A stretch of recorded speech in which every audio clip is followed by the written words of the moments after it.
We all need to make smart decisions with our money. The Long-Term Investor podcast shows you how by distilling complex financial matters into easily digestible lessons. And now, here's your host, Chief Investment Officer at PlanCorp and the author of Making Money Simple, Peter Lazaroff.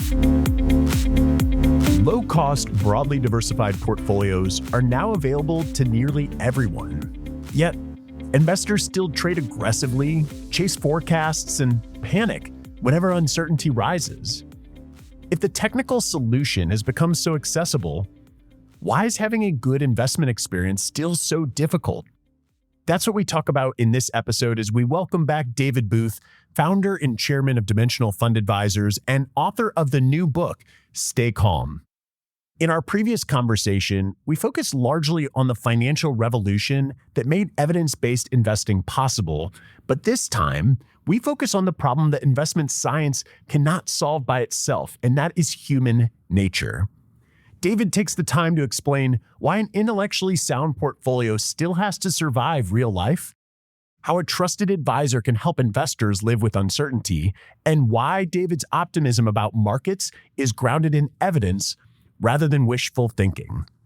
Now, as always, you can find detailed show notes at thelongterminvestor.com, but I want to make a special offer for this episode.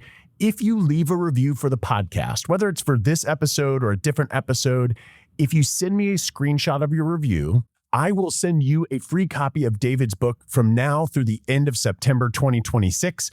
All you have to do is sign up for my newsletter. There's a link at the top of the episode description, and you just reply to that email with a screenshot of your review. Now, it takes a few days for a review to post, so don't panic. We understand that's how it works.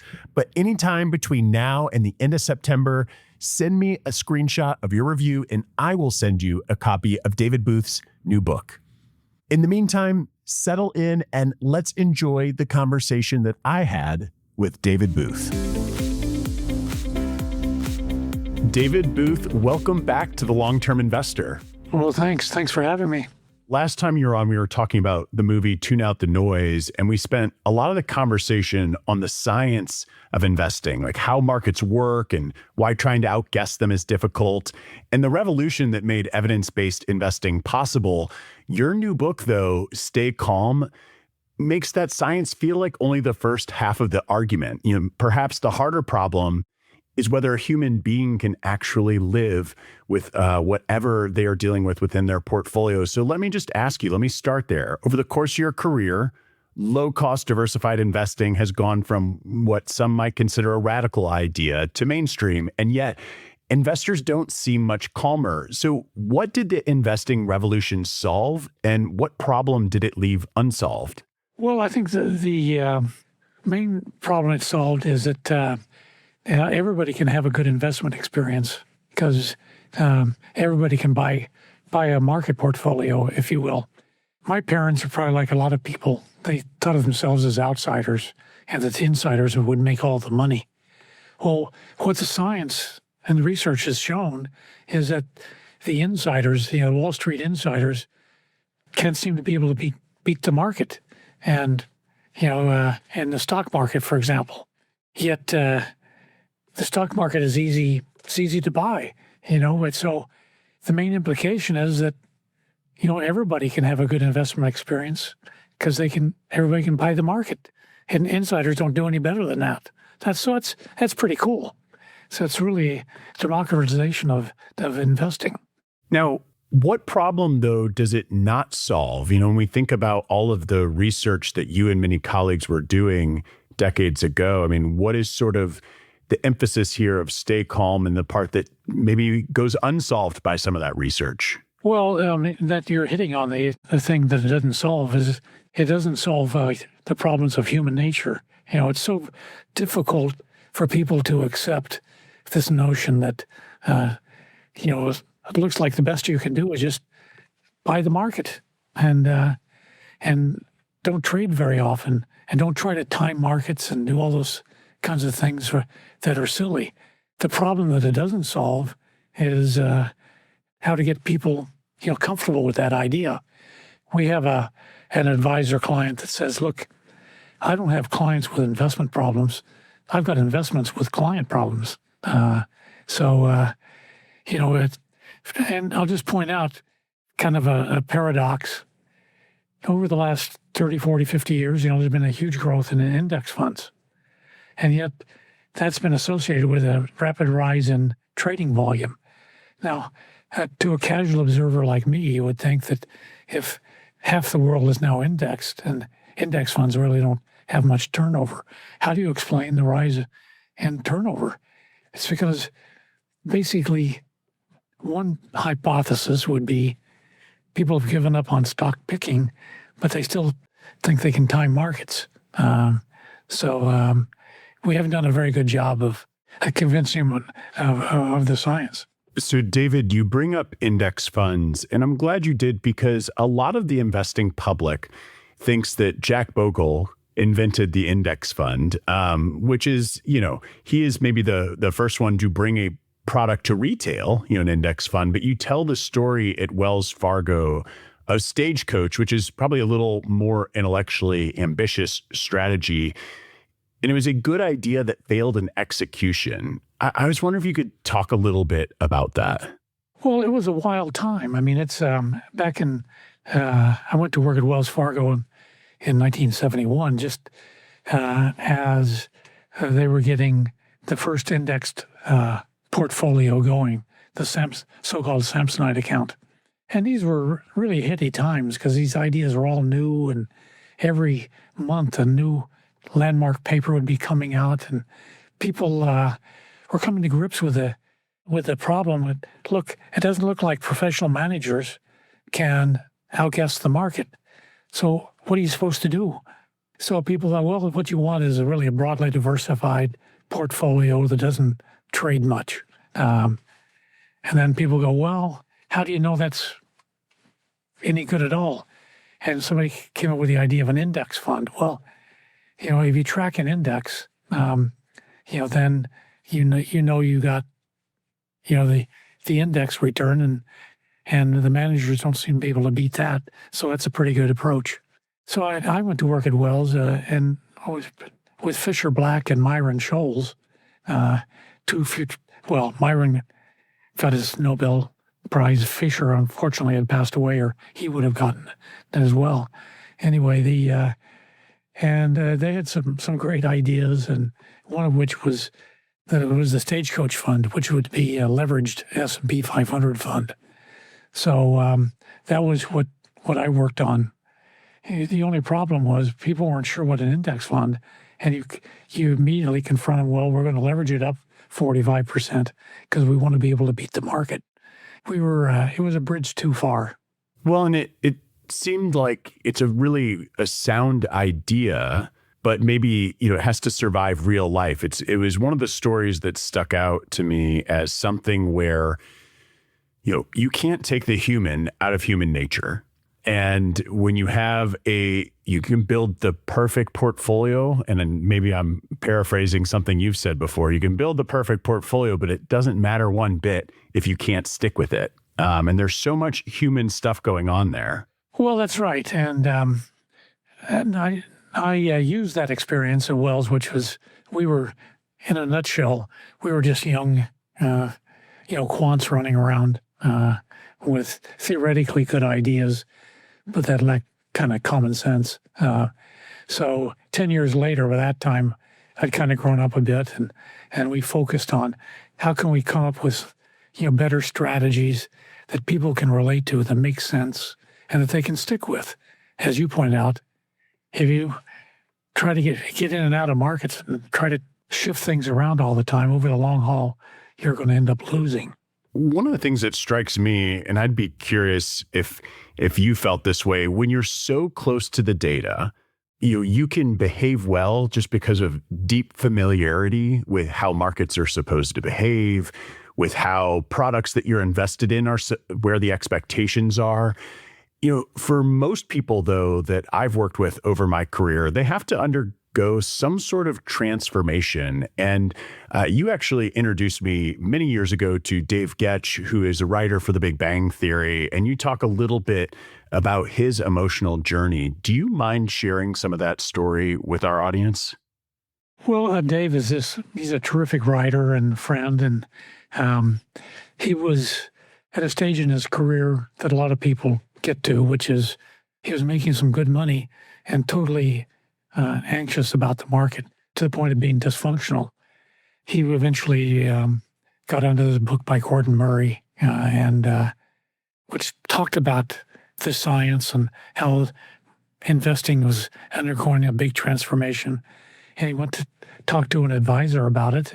This advisor set him down on the right path, and his anxiety level went way down, and he found a program he could stick with.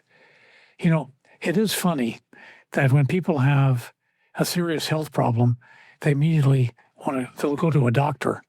Yet everybody has a serious financial problem, no matter how much or how little money you have. And many people refuse to go to an advisor. You know, that's probably the first step before understanding how markets work, is finding an advisor you trust. Well, I'm biased, but I could not agree more. And I think that the business of investing, as opposed to the profession of investing and financial advice, the business of investing really tries to convince you that you don't need help. You just need to tune into their program or their newsletter or their column. And it does, I'm not saying what an advisor does is rocket science, but they're a steady hand. They all are calm, which I think can be as much of a behavior trait as a personality trait. It can be something learned, and they're objective. I think also what is difficult for a lot of investors is that there's so much noise out there. There's so much development in products and ideas. You mentioned when you were at Wells and when you were at University of Chicago, there were big ideas being published all the time. But today, the ideas, we've all had the same data sets for a long time at this point. There aren't Nobel Prize winning ideas that are going to impact your portfolio every day, every year. Certainly there are Nobel Prizes every year, but I think in general, long-term investors, we constantly warn them against changing course. But on the other hand, when there is a genuinely good idea, flexibility is a virtue that you signal pretty strongly throughout a lot of the information that you share. I mean, how would you distinguish intelligent adaptation to new information from tinkering because the current path has become uncomfortable? I mentioned it's a good idea to get an advisor, but it should be an advisor that doesn't try and outguess the market all the time. One of the things that's critically important is that you shouldn't be trading very often. So you want an advisor that's not going to be trading all the time. And flexibility is important. I mean, that's one of the flaws of indexing is it's pretty inflexible. But if you have an understanding about how markets work, you're going to be better able to make good investment choices. Kind of the purpose of writing the book is to help people feel more optimistic about investing and more confident they're going to have a good long-term investment process. So that involves paying attention to what's going on in your own personal circumstance as well as the market, make adjustments as necessary. And if you do that over the long haul, you're probably going to be okay. You actually describe your outlook as science-based hope. Talk to me a little bit about what evidence turns optimism from a personality trait into a rational posture. In a nutshell, markets behave the way we hope they would. Let me explain that. Stocks have higher returns over the long haul than bonds. Bonds do better than inflation. They give you a lower return because they're less risky. So stocks have done over 10% a year. Now, think about that. That's 10% a year over the last 100 years. So think of all the different time periods we've had. The Great Depression, World War II, Korean War, high inflation, the Great Recession, financial crisis. We've had a lot of down periods. And taking all that together, the stock market's produced 10% return a year. That's a miracle of markets. So you can in my view, it's one of the wonders of the world is that the stock market is a place where the average investor can go in and get a fair return. I don't know why it's so difficult to persuade people of that. Now, do you ever feel like optimism can become complacency? Well, sure. I mean, I'm not Pollyannish. I mean, but you have to then ask the question, why do you think stocks return 10% a year? And ultimately, it comes down to, I think, human ingenuity. What in life and in investing, human ingenuity plays an important role. When something bad happens to you, you don't just sit there and take it. You figure out what it takes to get back on track. And when you go to work at your firm, if something bad happens, you figure out how can we make things better. This was, reached a crescendo, if you will, when COVID hit in 2020. The market's down about 30% in the first quarter, and a lot of anxiety. What's going to happen? People go, what's going to happen? I go, I don't know what's going to happen. I'm not going to. But here's what I believe, that when something like COVID hits, people will figure out how to get back on track and make things better again. And, there'll be winners and losers in that scenario. But we might get back on track faster than you might think, which is what happened. I think the recession only lasted a quarter. That's a tribute to human behavior. What it boils down to is dealing with uncertainty and managing uncertainty in life and investing. I couldn't agree more. And to me, like, being an optimist doesn't mean ignoring the fact that sometimes things are bad and could get potentially worse. But betting against the human spirit has historically been a very, very bad bet. And you mentioned the point in time in COVID. I remember publishing something saying, like, if you think things will never get better, the evidence is stacked against you. You'd earlier, though, mentioned, the importance of having a financial advisor. And, I think in general, planning and prediction are different concepts. When you have a financial advisor, it's easier to separate those two. In your opinion, what should a financial plan specify in terms of like making assumptions, or I'm going to softly say making predictions, and what should it deliberately leave open? In developing an investment plan, it's largely about how much should we invest in relatively risky assets, such as the stock market, and how much in relatively riskless assets, like a money market fund or fixed income. And that depends on the particular situation of the investor, not only their endowment, but also their attitude towards taking risk. And somehow you've got to come up with a plan that seems sensible, to the end client. And so that's basically the idea. And then what it should leave out is trying to predict where the market's going. Basically, the stock market is unpredictable. Just like life is unpredictable. If people today couldn't have predicted where they would be 30 years ago, or today they can't predict where they'll be 20 years from now or whatever. So forget about that. It's about developing a plan that gives you the feeling like you're going to be safe. In life and in investing, I think people want to feel safe. And by that I mean there are going to be ups and downs along the way. But if you have the feeling that whatever happens, you're going to be able to get back on track when you're thrown off course in life, then you can feel safe. And that's really the purpose of an investment plan, as well as here's the plan we have for you now, and kind of regardless of what can happen, we'll adapt and be flexible and get back on course. And if you do that continually over a long period of time, you're going to be okay. Something you said reminds me of a story you told about after your father dying. You'd found $15,000 of cash in his safe deposit box, and keeping it there was financially inefficient. But because he had lived through the Depression and seen banks fail, you described the security it gave him as priceless. So can you consider peace of mind part of return? Now you're getting into an area that I feel strongly about, which is kind of true wealth. What is true wealth? If you ask people, rank these things, these items in terms of importance, family, friends, health, so on and so forth, and money. Money isn't usually in the top 5 or 6, money's important. We all agree with that. But what's really important are things like family and friends. I tell people my parents were wealthy. They just didn't have much money.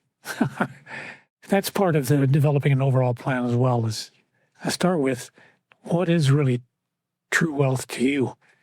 So my parents had that $15,000 in their safety deposit box, which was a huge part of their wealth. I mean, they had very little other money. And I went back and I looked, I said, look, if they put that $15,000 and got the stock market return over the next, when my dad came back from the war, World War II, and held it for 40 years until we opened up that safety deposit box, $15,000 would have grown to over $1 million. And then I thought, well, you know what? That was about 40 years ago, because I did this last year. And what did it have? Had put that $15,000 in the market and got the market return for the next 40 years. Once again, 15,000 would have grown to over $1 million. So that's back-to-back 40-year periods, which doesn't prove anything, but it kind of gives you a pretty good idea that markets are amazingly resilient. It's the stock market is where buyers and sellers come together, and investors don't trade unless each side thinks they got a good deal. And typically, these are large institutions on both sides of the trade, because anytime prices deviate from kind of fair prices, institutions are all over that. So what happens in that process is what comes out are fair prices. That's really the story. And I know it's hard for people to get that right away, but the evidence and the proof that that's why it works is that professional investors don't seem to be able to beat the market. So that pricing mechanism is really truly a wonder. And David, I have to admit, so I guess I've been in this profession for about 20 years now at this point. And a lot of what you said wasn't something that I learned right out of college. Actually, there was a part of economics where it was taught, but I don't know that I really heard it or really internalized it. But so often, some of this basic evidence that we all have available at our fingertips seems to go ignored because people just get so focused on the outcome. And we can't, planning for a future that you can't predict, if you are going to just focus on those outcomes, you're going to be chasing your tail a lot. Now, I think this was in the book, and we've spoken so much now, I'm hesitating as I'm kind of going off the cuff here. I know Ken French, a colleague of yours and an impressive academic in his own right, tells his children to judge themselves by the quality of their decisions rather than the outcomes. I have a chapter in my book all about process over outcomes. What do you think about this? Like, how can an investor know that a process remains sound, even when the outcome may look bad for years at a time? Well, you go back to first principles. I mean, why does the stock market have such a good long-term return? Why should you feel optimistic about the market? Particularly, say this year, maybe you had a lot of anxiety about what's going on. Well, it turns out anxiety is kind of part of the process. Do you think people are more anxious today than during the Great Depression or at the beginning of World War II when it looked like we were losing, or during the Great Recession? I mean, anxiety is always there. And that's why, partly why stocks have a high return as well. If they didn't offer this good return, enough to offset people's anxiety, people wouldn't invest. What you're hitting on is one of the most difficult things for people to accept, which is, look, you go to an advisor and you work out a sensible plan that you believe in, and you adjust and adapt, and things seem to be, going along well. And then you have a downdraft. About once a generation, the stock market loses about 50% of its value. That's what the markets do. And at that time, if you've developed a sensible plan, you know what kind of action you have to take. Or maybe you don't have to take any, but you'll figure out the best way of going forward. It's very difficult for people when things could go sideways or haywire. It's difficult for them to stay the course. I understand. That's human nature. And it's, critically important that they realize once you've done everything you can, that's all you can do. Markets are going to do whatever they do. But if you've done everything you can do, then the outcome is what it is. So, and if it's disappointing, it's fine. It's always appropriate to review your long-term investment approach. Theoretically, you can do it every day, but it's got to be long-term. You don't want to be doing short-term moves. And when you base your investment approach on the science, which says markets behave in a sensible way and reacting to new information, they're always trying to set prices so you have a positive expected outcome going forward. Otherwise, people wouldn't invest. Then you realize, okay, sometimes it's new news comes in that causes markets to drop. That'll always be the case. No, I feel like you always preach discipline, and I'm a fan of it, and I'm a fan of process. I'd be curious, is there anything that you can think of personally or just whether it's specific or abstract where that would cause you to conclude that a process you once believed in no longer deserved your confidence? Well, that's hypothetical. I think everybody would agree. Yeah, sure, I would change. If it's pretty obvious what I believed before it wasn't true, then that would change. And you always want to be monitoring, the evidence, the science, to see if there is something that's different that would cause you to change your investment approach. Those things are pretty rare. In life, you're probably more likely to have to make a change to your investment approach based on the change in your personal circumstance. Like, you're going to retire, or you get married, or you get unmarried, or whatever. Those kinds of things can cause you to change your investment approach. So that's kind of what you really need to focus on.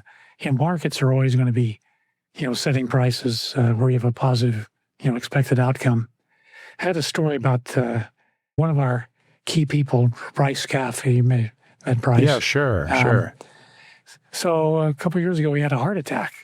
And on his way to the hospital, he just kind of kept reviewing, control what you can control, control what you can control. That's one of our principles of investing. That's the way, you control what you can control and you manage what you can't control. So basically it's controlling what you can control and managing the uncertainty. That's kind of my advice to people. When you get into a tense situation, and we all have them, where you have an unexpected event that's a negative expected outcome. What I do is I go back to first principles. I kind of quickly review, plan, don't predict, control what you can control, manage the rest, be flexible, be adaptive, and judge yourself by the quality of the decision and not the outcome. And just kind of repeat that mantra. So I really like that. And we sort of briefly touched on the concept of what is enough. And I think if you're getting everything right, and I see this all the time with people who are disciplined investors, disciplined savers, astute students of both markets and financial planning strategies. But at some point, you have highlighted in the book that money maybe should stop compounding, and you tell a story about gambling with your daughter. Maybe you could share that with our audience that helps kind of get at this point. When my daughter turned 21, I said, what would you like to do? Let's take a trip. She goes, okay. She wanted to go to Las Vegas. Oh, okay. Well, I'm not much of a gambler. But so we go to Vegas, and we go to the blackjack table. And I had $600 for each of us set aside. I said, when we go through that, then that's the end.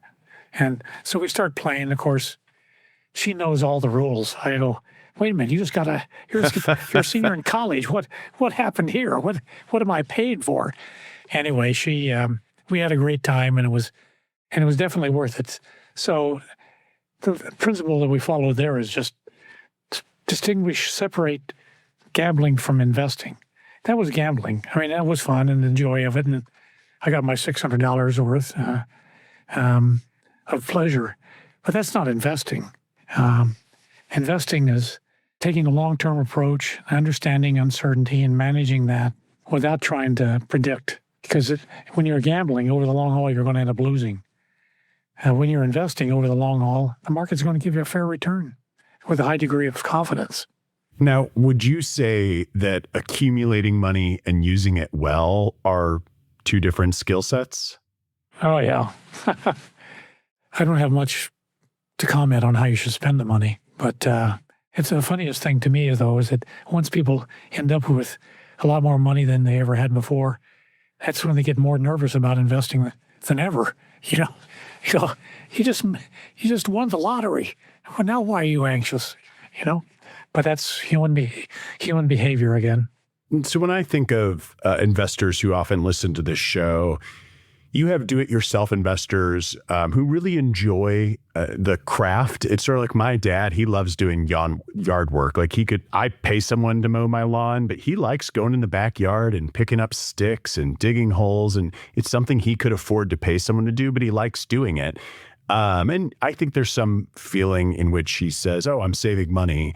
You do-it-yourself investors have some of those same tendencies. The amount of money you're saving in terms of costs to an advisor is quite high. But I do think that sometimes people miss what the costs they are leaking or the returns that are leaking out from not knowing what you don't know or maybe just making mistakes are pretty large. And one of the concepts, we had a client join us recently who fit into this kind of do-it-yourself camp. And he had this moment of recognizing, I have enough. I have spent decades delaying and deferring gratification, and I have enough. And this is going to be the biggest line item on my expenses for the year. But ultimately, I want to make sure this enough that I have doesn't go away. I mean, I think in terms of some of the messages throughout your book on you can't maximize every financial number if you want to have a life that's well lived, but there are trade-offs naturally. I mean, I don't know if there are anything that you see in the people around you or in your life making those trade-offs with spending versus investing versus, time itself. Time is such a valuable resource. The trade-offs that we make in our daily lives with how we spend our time is so important. Well, that's right. I mean, once you look at the science, why you would want to spend time trying to pick stocks, I don't know. Nevertheless, I bet when you deal with clients, suppose you come up with a sensible solution. It's not a bad idea to say, okay, well, you can take 10% over here and gamble or whatever, do whatever the hell you want to. People just enjoy, and many people enjoy the gambling. Just like, okay, I took my daughter out to Las Vegas and we gambled a little bit, but we were confused about what it was. So some of your clients want to invest in their neighbor's business venture or whatever. A little bit of that's okay, as long as you have a sense of humor about it. But investing is a serious business and deserves a serious answer. And David, I'd like to close with something that came up near the end of the book. Your colleague, Mac McCown, who did some work with you at Wells Fargo in developing the first index fund in existence, you told the story about when he called you to say goodbye near the end of his life. And his final instruction to you was keep on trucking. And so I wanted to ask you, what do those words mean to you now? And what are you still trucking towards right now? Well, Mac was one of the original people trying to push this new science, move it along. And he was the one that was really responsible for starting the first index portfolio at Wells Fargo. And I went to work for him out of school. And Mac was just an incredible character. I mean, he was a polymath, if you will. I mean, he was interested in so many fields. In fact, in his last year, he and his wife were creating a new restaurant, which unfortunately, as he passed away, Michelin, not long after he passed away, it was within a couple of months, awarded him 2 stars for his restaurant. And then just about a month ago, Michelin came out with their new awards. His restaurant got 3 stars. So here's a guy that brought us index funds, brought us a 3-star restaurant. What if, brought us great wine guy. too. Had nice Made vineyards. great wine. So keep on trucking was, to me, just keep on advancing these ideas. They're important, and don't give up. Well, David, I appreciate that you have done such a brilliant job documenting so many important ideas in your latest book, Stay Calm, as well as some of the other contributions you've been making, whether it's to the movie Tune Out the Noise. You have is it a weekly newsletter that I've been getting? I think right. It's coming every week. How can people, if they want to hear from you regularly through that newsletter, what's the best way for people to get on that list? Well, they can click on staycalminvesting.com, or they can go to our website, dimensional.com. The movie you can get on YouTube, Tune Out the Noise. If all that fails, drop me a note. Yeah, and if nothing else, go grab a copy of David's new book, Stay Calm. David, again, I'm so appreciative of you sharing your time and wisdom with the audience, and I look forward to getting to do this again with you soon. Great. Thank you so much. Thanks for listening to the Long-Term Investor Podcast. To access free financial resources and submit questions to be answered on the show, visit thelongterminvestor.com. Peter Lazaroff is an employee of PlanCorp and BrightPlan. All opinions expressed by Peter and any podcast guests are solely their own opinions and do not reflect the opinions of PlanCorp or BrightPlan. This podcast is for informational purposes only and should not be relied upon as a basis for investment decisions. Clients of PlanCorp and BrightPlan may maintain positions in the securities discussed in this podcast.